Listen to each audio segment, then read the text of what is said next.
ناظرین محترم، ہمیں یہ نہیں پتا کہ روز افزوں بڑھتی ہوئی کرپشن، ذمہ داروں کی نااہلی، حکومت کی مافیاؤں کے سامنے بے بسی، ہماری اپنی ذہنی پسماندگی، آبادی میں بے تحاشا اضافہ، منصوبہ بندی کا فقدان یا ادھار مانگنے کا بڑھتا ہوا رجحان، آخر ہماری روز افزوں دگرگوں معاشی حالات کا سبب کیا ہے؟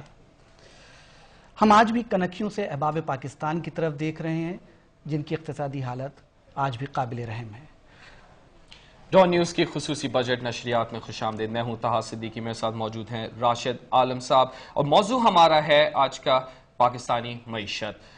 اس موضوع پر بات کرنے کے لیے ہمارے ساتھ جوائن کیا ہے ہمیں کراچی اسٹوڈیو میں نعیم الحق صاحب، جو کہ سپوکس پرسن ہے پاکستان تحریک انصاف کے، اور اکنامک پالیسیز پر کافی گہری نظر بھی رکھتے ہیں، اور لاہور اسٹوڈیو میں ہمیں جوائن کیا ہے former finance minister doctor Salman Shah نے بھی۔ بہت بہت شکریہ سلمان شاہ صاحب اور نعیم الحق صاحب، آپ نے ہمارے پاس تشریف لائے۔ شکریہ۔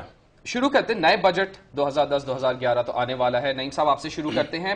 پچھلے سال کے بجٹ سے اگر بات شروع کریں، پچھلے سال کے بجٹ نے کیا دیا عوام کو؟ غربت میں بھی اضافہ ہوا، کافی وعدے کیے گئے، کافی وعدے پورے بھی نہیں ہو سکے۔ دیکھیں، پچھلے سال کے بجٹ یا حکومت کی اقتصادی پالیسیز کا جہاں تک تعلق ہے، غریب آدمی کے لیے بہت عرصہ ہو چکا ہے اب کہ کسی بھی قسم کا کوئی انقلابی قدم حکومت کی جانب سے نہیں اٹھایا گیا، اور ہم نے یہ بھی دیکھا کہ پچھلے کم از کم 2-2.5 سال کے دوران جب کہ ایک نئی حکومت سامنے آئی، اس نے بھی کوئی ایسے اقدامات نہیں کیے جس سے غریب آدمی کی زندگی میں کچھ بہتری آتی۔ حالانکہ بے نظیر انکم سپورٹ پروگرام کو کہا گیا کہ اس سے واقعی غریب کی حالت بہتر ہوگی، مگر کیونکہ مہنگائی بے تحاشا بڑھتی گئی، حکومت اس پر قابو نہیں پا سکی، اقتصادی ترقی جتنی ہونی چاہیے تھی اس کی میں کہتا ہوں 1/4 بھی نہیں ہوئی۔ ان تمام وجوہات کی بنا پر غریب جو ہے وہ اور زیادہ مشکلات میں گرفتار ہو گیا، اور ہمارا جو اقتصادی بحران ہے، میں سمجھتا ہوں حکومت کی ایک بہت بڑی بنیادی غلطی تھی کہ اس نے آئی ایم ایف سے ان شرائط پر وہ ایگریمنٹ سائن کیا جن کی وجہ سے میں سمجھتا ہوں آج ہماری معیشت کو شدید نقصان پہنچ رہا ہے، اور ہمارے لیے تقریباً ناممکن ہو گیا ہے کہ ہم ان بندشوں سے نکل پائیں۔ اور اب جو نئے وزیر خزانہ بھی آئے ہیں، ان کے بھی میں سمجھتا ہوں ہاتھ پیچھے بندھے ہوئے ہیں، اور انہوں نے خود کہا ہے ڈاکٹر حفیظ شیخ نے کہ شاید ہمیں 1-2 سال میں، اور غالباً 2012 میں دوبارہ آئی ایم ایف کی طرف جانا پڑے۔ اس کی بنیادی وجہ ہے کہ اقتصادی ترقی نہیں ہو رہی۔ 2.5% یا 4% جو ہے، اگر اس سال جو 4% تخمینہ لگایا جا رہا ہے گروتھ کا، میری رائے میں وہ تو ایکچولی ریفلیکٹ کرے گا وہ جو ہماری گڈز اینڈ سروسز کی وہ قیمتیں جو انفلیشن سے متاثر ہو کر بڑھ جائیں گی۔ حقیقتاً 15% انفلیشن اور 2% کے قریب آبادی میں اضافے کے بعد یہ ترقی میری رائے میں ایک منفی ترقی ہے، اور شرح سود ویسے ہی شرح سود اب کم نہیں ہو رہی۔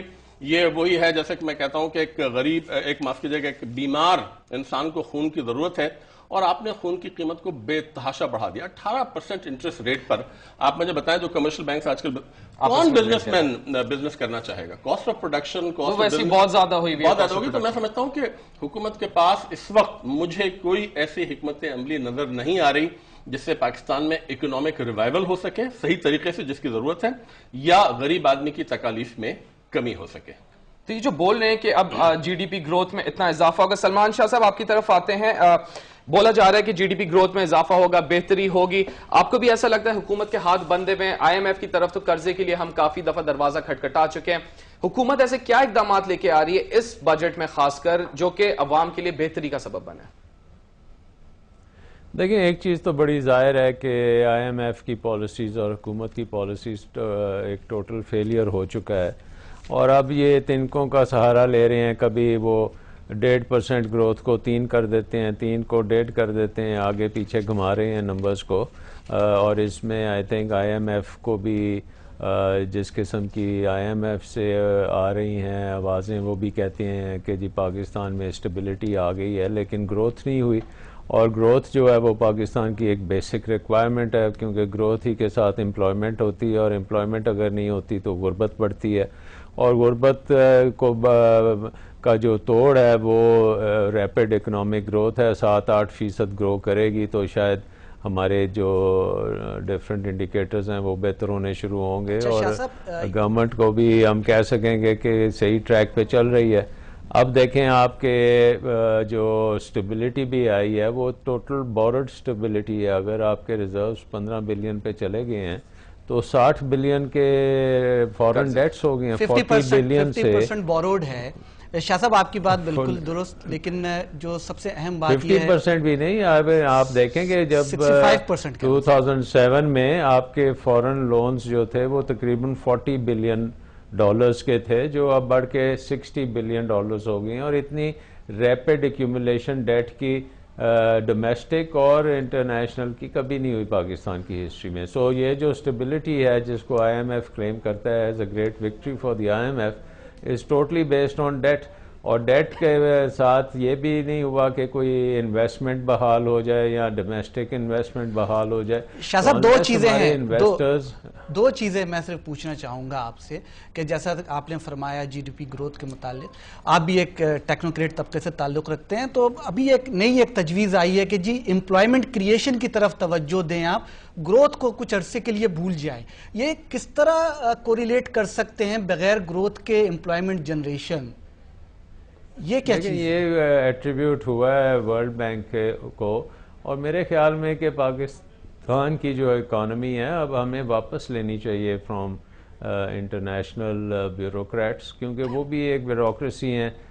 گراؤنڈ حقیقت یہ ہے کہ پاکستان ایک بہت بڑا ملک ہے, 160-170 ملین کی آبادی ہے. کیپٹل مارکیٹس میں اس کو جانا ضروری ہے. اس کے پرائیویٹائزیشن پروگرامز بڑے فعال اور بڑے ہیلدی ہونے چاہیے. اس کی سٹاک مارکیٹس میں فورن انویسٹمنٹ آنی چاہیے. اس کی ڈومیسٹک مارکیٹ کے جو انویسٹرز ہیں ان کو انویسٹ کرنا چاہیے. ایک یہ سارے کس طرح آئیں گے؟ اس کی پری ریکویزٹس تو کچھ ہوں گی شاہ صاحب. پری ریکویزٹس ہیں نہیں ہمارے ہاں, وہ دہشت گردی کی لپیٹ میں ملک ہے. ایک ہی پری ریکویزٹ ہے and that is good governance. اور اگر آپ کی گورننس ٹھیک نہیں ہے, اور ہم دیکھ رہے ہیں کہ ہر طرف جو ہے اس وقت مس گورننس ہو رہی ہے, پبلک سیکٹر انٹرپرائزز جو ہیں بری طرح بلیڈ ہو رہی ہیں, وہاں پہ گورننس کے کوئی نظر نہیں آتا نزدیک سے اور دور سے کہ وہاں پہ کوئی گورننس پراپر ہو رہی ہے. گورننس ہے. سلمان صاحب ہم لوگ ایک بریک لیتے ہیں ہم لوگ, اور پاکستانی معیشت پہ بات ہو رہی ہے. بریک کے بعد آ کے نعیم الحق صاحب سے بھی بات کرتے ہیں. قرضے کا سسٹم, یہ سلسلہ ختم کرنا چاہیے. آئی ایم ایف کے دروازے جو بار بار کھٹکھٹائے جا رہے, ایک قرضے سے دوسرا قرضہ ختم کرنا, یہ سلسلہ کب ختم ہوگا, اسی پر بات کریں گے مگر اس بریک کے بعد.